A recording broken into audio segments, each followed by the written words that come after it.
Welcome to the Insurance Marketing Playbook, powered by The Marketing Broker, where insurance agents learn how to attract more clients, build their brand, and grow their business through smart marketing strategies. I'm Shelby McFarlane, the CEO of The Marketing Broker, and let's dive in today's episode. Hey guys, what's up? Welcome to another episode of your favorite podcast. I'm Shelby McFarlane, the marketing boss, and today I am joined by the insurance boss, Nick Tubberville.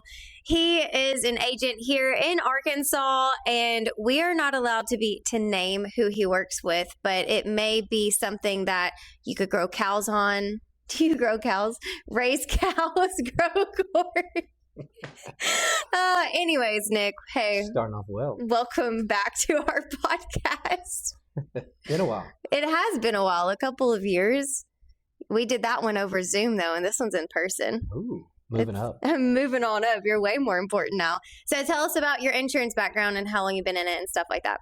Yeah, so I got started about, this is going on I guess I'm about to celebrate 7 years. So I just been like drinking from a fire hose for a while, trying to figure it out. But always something new, always something to learn. We just got done drinking from a fire hose at the national conference for this farm that we're not allowed to talk about. Yeah, well. But so we love to talk about marketing and sales because obviously that's our life. We both market, we both sell every single day. We like to talk shit a lot about people because people just kind of suck sometimes, don't they? I didn't know we could say those words. Oh yeah, we can say whatever. I'm the boss. Oh, remember? Okay. Yeah. Sure. Nice. Anyways, if they're offended, they can turn to the next one. So we love to talk about, again, sales and marketing. We had this really great conversation while we were away to this conference, and I was like, that needs to be a podcast episode. I want to dive into how he sells because, as we both know, my clients think that marketing is selling. Like they think that the social media posts that we do for them is the only way that they can grow their business or sell or anything else. So I want to dive into what is your sales process, maybe some of your training that you do with your girls in the office, things like that. Fill us in on all the nuggets. Well, I want to start first. You talked about the marketing and the insurance, right? So when I got into this, I didn't really do a whole lot of marketing myself. The brands I worked for before they just did themselves. So one thing I learned slowly is there's vendors out there that they're always pitching you on what they can do for you and this and that. And I spent a lot of money on SEO and this and that. And I did get some progress in some of the things I did, but it didn't take long to learn that whatever they tell you, you have to kind of be able to filter through it. Right. So it takes a combination. So I can't just hire you and say, do my marketing and just sit and wait for the phone to ring. Exactly. It doesn't work that way. Yes, you do get some phone rings from it, but that's not going to drive your business. You know, what drives your business is a combination of it. And so I think that sometimes I have a different perspective because I've heard lots of pitches, and you have yours and you have your space that you play in, and there's all these other people, and we get all these things bouncing off of us on top of other agents across the country who hear some of the same things or different things from different vendors. And so it makes you start looking through and figuring out, okay, what actually is what? But what it really boils down to is, you know, if you go buy a billboard, you don't buy a billboard and sit at your desk and wait for the phone to ring. Exactly. If you buy an ad in the paper, same thing. I mean, it's a combination of putting your name out there, marketing yourself or your business, but you also have to have something to drive that. So if you are strictly a Facebook, Instagram type sensation, okay, that is a huge part of it, but that's a very, very small niche, and they probably have their own people, and that's probably how they built their brand or built their product is off of social media, off of this, that. And so we don't have it that way. So we are not selling a good that you get in the mail that you go pick up and take home with you. So we sell a promise, and people sometimes have a negative view of that. So we have to sell ourselves as being, community involved or this or that, whatever we're working on at that time. But we also have to be hustling. We my girls hustle every day looking for someone to talk to, and a conversation is how we actually make our sales. So we have to have both. So to our insurance people listening out there, like insurance agent owners and things like that, what would you say that, like, if their phone's not ringing and they're like, we have no idea what to do next? Like, I know you've been in this position, at least while we've been together, I know you have. And so what would you think that next step is for them if they're like, they can't hire the marketing broker, they can't hire someone to come in-house and do marketing? What do you think they should do? I mean, you got to get out in your community and get involved. You go out, shake hands, and, unfortunately where I'm at, we don't have a lot of community involvement type events. So whenever there is one, you have to get out there in it. That to me is a direct marketing. That's like shaking hands.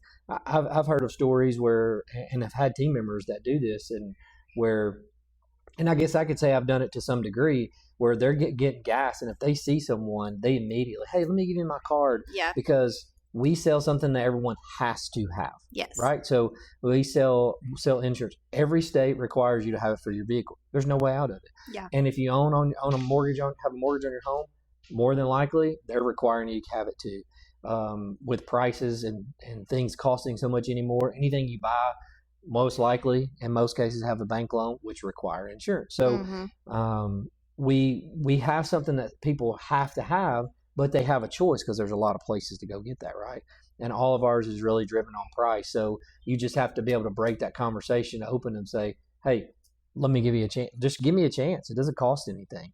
And anymore, that's starting to be kind of even a hurdle to get over. People are just like, now you're not only are you trying to battle on price, now you got to have, can I just get a couple minutes of your time? Right. We're begging for time anymore. People are just so busy. That's a good point. Everything is so technology, but everybody wants something instant gratification, and just go online and look it up. And then, but that when you're in the model we have, we need that direct, like, oh, let me call you or you call me and we'll try to do it, as fast as we can. So I have to even slow my girls down. Like, don't go so fast. Let's have conversations and know what we're doing.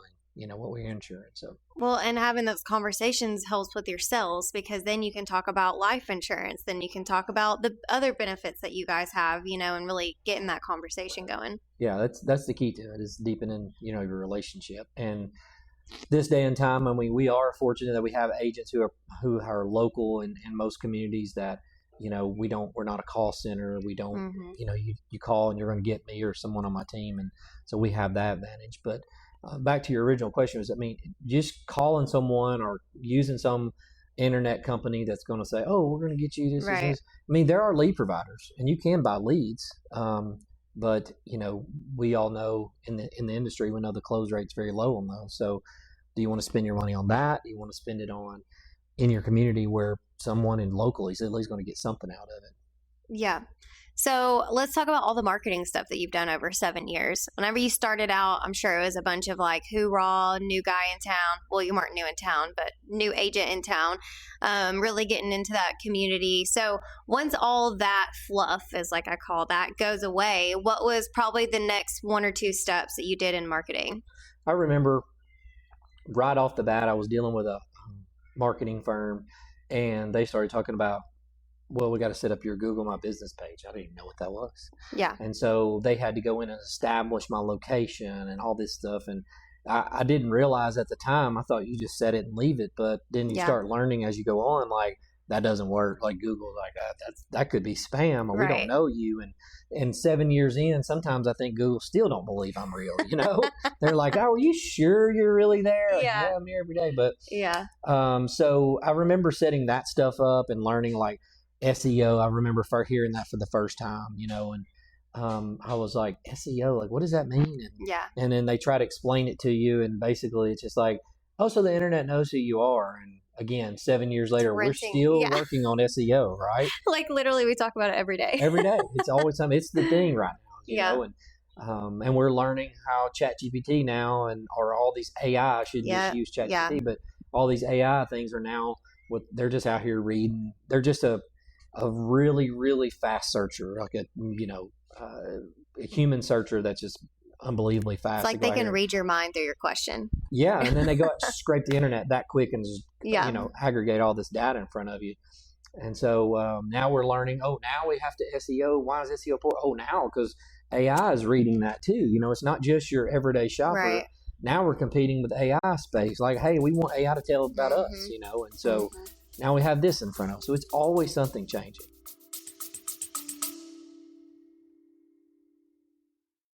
Marketing doesn't have to be complicated. It just needs heart and hustle. My book, Market Like a Boss, gives you real strategies to grow your business, your brand, and your confidence without the overwhelm. Market Like a Boss is now available at shelbysmarketingbook.com.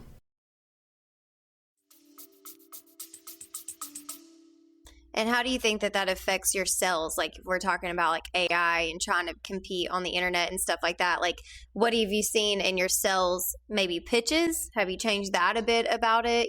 Like how have you really framed your mindset around it? Well, there's training that is, you're talking to AI. Do we know if that's effective or not? I think it's still too early to know. It is a training tool, just like going to a seminar or listening to a podcast. Like, this is a job where you throw shit against the wall, see if it sticks, and we do know that, back to the marketing side and SEO, we do know that stuff works. So that's not necessarily throwing it against the wall, but this AI stuff is so new, we know it aggregates data. We know it gives you tons of information at the snap of a finger. Training against it, I think there's still a lot to be learned about that. We have a training platform that that you can train against, and it has a conversation, and it'll give you feedback. Oh, you talk too fast, talk too slow, use this word too much. Blah, blah. So is that effective? I guess we'll find out soon. Whenever you hire new salespeople, what's the first 5 days look like with them? Chaos. Absolute chaos. So if with our company and that we're tied to, if it's just a lot to get onboarded with training and access and all the things. And the first week is basically just trying to keep them from going like, I can't deal with this. We just had that. I had one started work one day, and the technology piece and the access and all that was so much that I think she was just like, there's no way I'll figure this out. And she ran for the hills. So that's the biggest thing. It's not day 1 through 5. Those are just trash days. Those are just wasted money. Just getting on board. And then, if they're licensed, day, 6 through 25 or so is kind of really the meat and bones of it. Is when we start teaching them like how to access the system and quoting and things like that. And with technology and AI and all this stuff, everything is getting faster and easier to do, but there's still a process. Having conversations with the customer, presenting quotes, things like that. That's where you're made or break. So I know that you've been in sales before this. What do you think the difference is that sales job versus what you do now? Well, so I guess you need to kind of fill them in on what that sales job I had before. I mean, it was what everybody wanted. We had the product everybody. We had the number one market share. We owned 80, 90 market share in the areas we sold alcohol. Yeah, I was in the beer business. So, and I was with the brands that sold. And so it wasn't hard.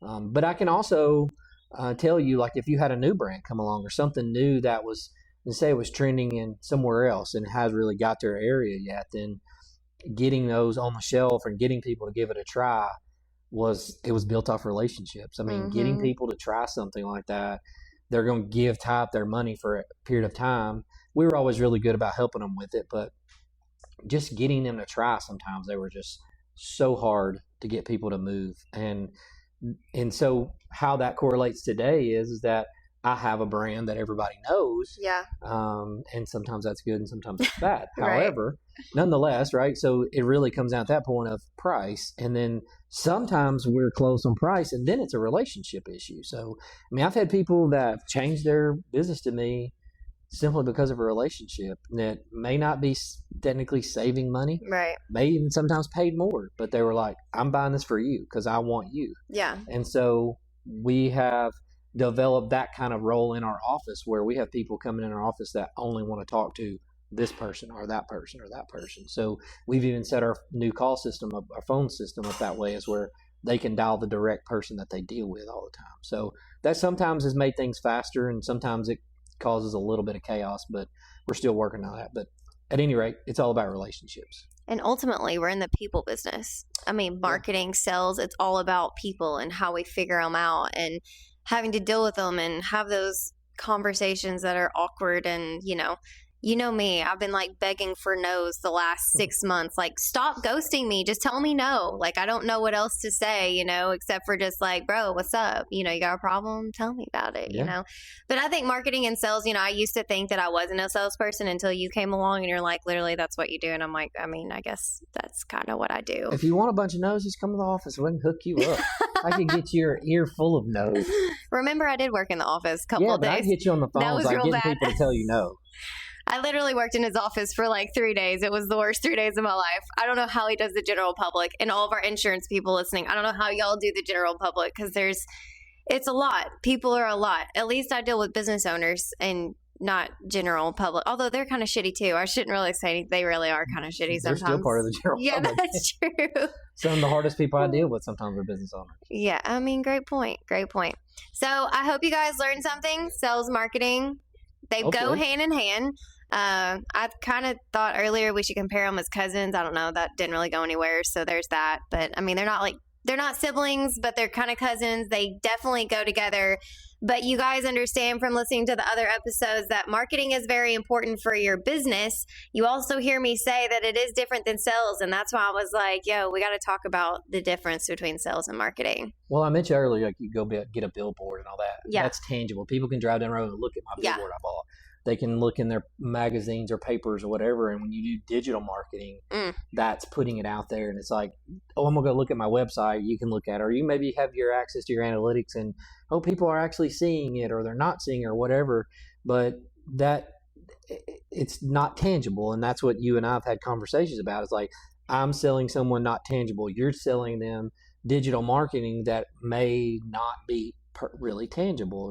They're having to trust that what you're sending out there is working, and you use it through analytics and seeing numbers, but they want to see numbers that turn into dollars, and there is no. That's a good thing. Let's talk about that. Yeah. So you asked about it initially. Like one of the things I learned there is no way to calculate ROI on marketing. You cannot do it. There's no way to quantify. I am spending $1,000 on XYZ on Google Ads and say I made $2,000 off of that. You can't do it. You just can't do it. And that, for as a business owner, is the hardest thing to grasp. And you either have to accept it and say, this is just cost of doing business. Right. This is the same as paying rent on this building. This is the same as turning the lights on, having employees. It is all the same. Yeah. You cannot quantify what I put in to marketing back. If I go buy $1,000 worth of koozies, golf tees, and go hand them out at a golf tournament, there's no way to say, oh, I just got that $1,000 back, because, if you directly handed it to you and say, hey, here you go, and then they call and you get a quote and you get their business off of it, well, maybe you could quantify it that way, but what's the difference in putting it out on Google Ads and all of that? You can track it. There's certain ways to track it and try to tie it together, but there's technically no direct calculation for ROI that I've seen. And maybe there is, I just haven't, found it. Well, if you have like a product or something, or if you have a service that you're running a special and you're like, in this magazine, I put this coupon, like that's the only way. But with what you do, absolutely not. And even with what I do, it's absolutely not. If I run ads for, my studio here, well, I could see, okay, I've got a couple of people that came, but how do I know it came from that ad, know? And I think that's what's really frustrating in my world is that people go, I want the best bang for my buck. Like, bro, I get it. I want the best bang for mine, too. I just had a client hire me on, and he says, I have $1,000. Do the best you can with it. Okay, well, what's our goal? Well, our goal is to get the phone ringing. Isn't that what everybody's goal is to do, is get the phone ringing? And so I'm like, well, we can do it on different platforms. And then I split that $1,000 budget up to see which one's getting the most clicks. And that's the best way, I feel like, to make sure our strategy is working. Yeah. Well, give me that $1,000 and you go out here and start knocking on doors. That's another thing. Yes. Sales, going door to door, having that, personal touch is definitely something that's effective. That's why all these roofing companies do it. That's why they go after storms. I've thought about going door to door, but I'm afraid I'm gonna get shot or. I mean, I don't think that's a good idea. You have to pick your neighborhoods, obviously. Yeah. I mean, think about when people come to our door, we're like, bye. I had intention of doing that. I actually have a stack of door hangers that have my information on there. And I really want to worry about too much about talking to them in person. Right. Mainly just putting it on their door, and letting them have that in their hand. I even do direct mail. I don't really talk about that a whole lot, but we've even go back to old school sometimes. We even have direct mail that the company will mail out that's been with the company before, and they will send it in like waves. So they'll send one, and every so often they'll send another one, and they get like 3 mails or something like that. I never have to touch it, and it goes out, and it's very generic, but sometimes it's another marketing piece. Branding. They pick their mail up. Maybe they just look at, junk, but they saw my name, right? Yeah. So I paid whatever it cost me $1 for them to just see my name. And that's what a billboard is. That's what a Google ad is. That's what a Facebook post is. It's just being relevant. And that's, to me, today in marketing, that's all you're spending money to have your picture in front of people, your name in front of people, to be top of mind when they say, I need insurance, I need pressure washing, I need yard service. Like, I remember this person or that person. And that's what you pay for. It's just a different form of advertising. Yeah, and it's all trial and error. Yeah. What's working for you, what's not. And it's okay to have different buckets. You don't have to put everything in one. Yeah. So what if these people ask you, like, okay, hey, I've given you $500 and I don't have it. Well, are you advertising anywhere else? Right. Do you advertise for the paper? Like, do you buy ads in the paper? Yes, I buy ads. Did they give you a ROI? Right. Like, how do you know? Now, you said something that I had talked about before is like you put some kind of coupon or something, you can track it, but that's not every business, though. I bet most of them don't track that. No. They don't track that to see. And if they did, they would find out that they have a very low ROI on it. Oh, yeah. And I've also run into, people that want to charge 10 to 15K for their product or their service, yet they want to tell me they have $500 a month to spend. So it depends on who your person is that you're trying to reach, who's that clientele. That's how much money you need to think about spending. And if you read my book, Market Like a Boss, I've got it all broken down in there about how much money and percentages you should be spending on marketing to reach the revenue that you want that year. That's really what your end goal is like, how much revenue do I want to make? How much sales do I want to make? And then you break it down by the percentage. You may be like, well, I don't have that cash flow. I've been there. You've been there. We don't have that cash flow. So then you really got to get creative. And sometimes that means we as the business owners have to hustle. I mean, I have to sell every day and I'm almost done with it. I'm ready to have a sales team that's like, yo, you do your thing. I'm going to go over here and I'm going to teach people, Yeah, I think they recommend, in my industry, 10% of your gross revenue to be allocated to marketing. Yeah, they weren't supposed to know that. They were supposed to buy my book and figure that out. Oh, well, every industry is probably different. The average is actually 25%. Oh. Yes. The average is 25% in what you want to make. So you're welcome, but still go buy my book, but whatever. But yeah, and with insurance, I could see where 10% would make sense just because of maybe like what you're getting back and you're only getting paid like every 6 months type of situation, like for that. So yeah. And that number, I may be off on that number. I think that's what I heard one time, but it could be as high as 20. So if they're like, what's the easiest way to market and get leads in? Do you think that that's buying leads from those lead sources you've done before? Well, you want the easiest way well, so for easy? Everyone says easy. That's why I broke it down to easy. Okay. Well, they say cheap isn't good and good isn't cheap. So if you want the easiest way, go buy leads. And you're going to close maybe 2% of those on a 2% conversion, depending on, and leads. Oh, that's a whole nother thing that's changed too. You used to, I could get leads for a couple bucks a piece. Now they're $14, $15. And so when you're closing at 2%, boy, that is an empty hole. That hole goes deep, deep, deep. And if you don't put something in there, it does, you lose a lot. Now, the good thing is we recycle those occasionally. But at the end of the day, that's an expensive phone number, and that's all you're getting. Yeah, that's all you're getting, and you're hoping they pick up. I mean, the several times that you try to call. So let's talk to the people that may have some salespeople that are struggling a bit. I know you've had lots of people through your office.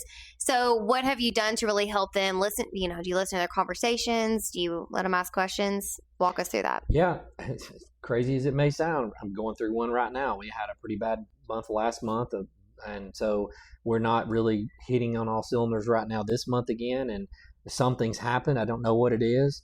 I don't know if they've lost a sense of urgency or what, but we're going through it now. And Monday morning, I have a plan in place that I'm going to reinstitute with them. And we're going to start having one-on-one accountability meetings. Love that. And then we're going to have we're going to have those on Mondays, and on Wednesdays we're going to have group meetings and just kind of see where everybody's at, just to check in. How are we?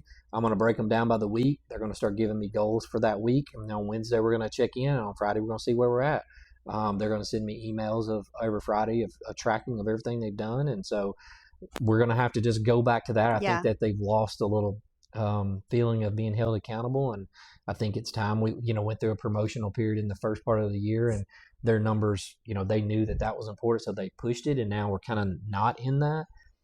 So we're going to have to make some changes. I'm talking to a guy right now about investing in some one-on-one training, have them come to my office and train with my people. So, what's the ROI on that? There you go. There you go. There's another investment. Investing into people and salespeople and employees. And, I have a really great girl that works for me, yet she's doing the best she can. It's just not closing. And it's not because of her. And it is a process. It does take time, and people just kind of suck these days. But it is all about holding them accountable, because we, as a business owner, we have discipline. I mean, we discipline ourselves. We wake up every day. We have to come to work, because if we don't provide for our family.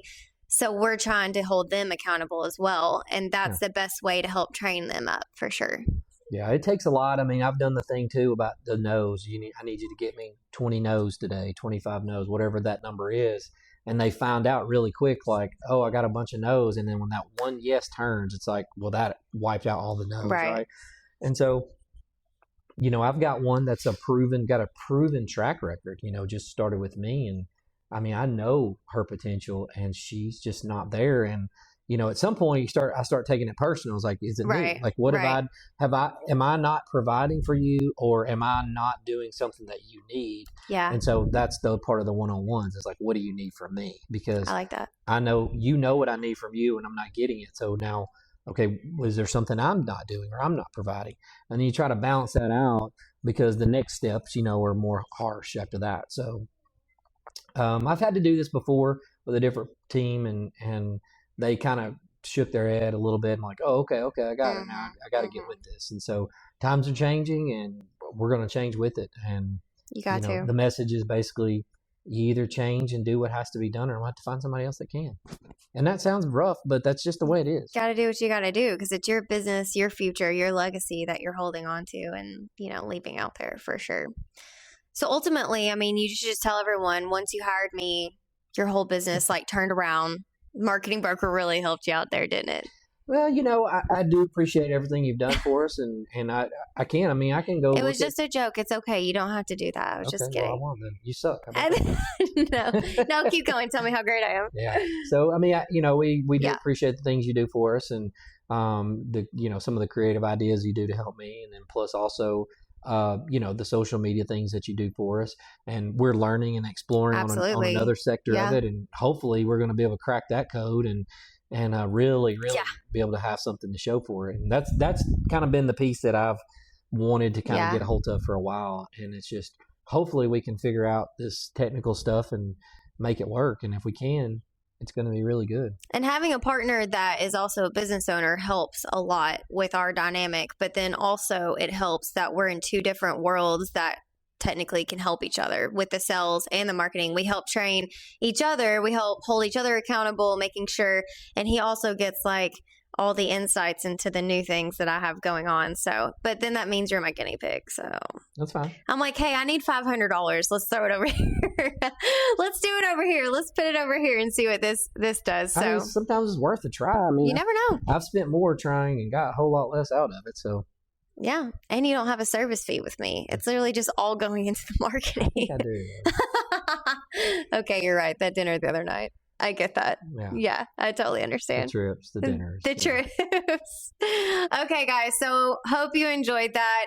If you have any questions, you can always DM me, but follow him, Nick Tubberville. Actually, just Google Nick Tubberville Insurance Arkansas, since we can't say the rest of it. And make sure you follow him on social media because that'll make me look really good. I would really appreciate that. All the people from this podcast, would be really great. So, yeah. Follow along, then they can see what you do for me. That's exactly right, for sure. Well, thank you so much for being here. Enjoyed Appreciate it. Anytime. Love you, mean it. Love you. Okay, we'll catch you on the next episode. Bye.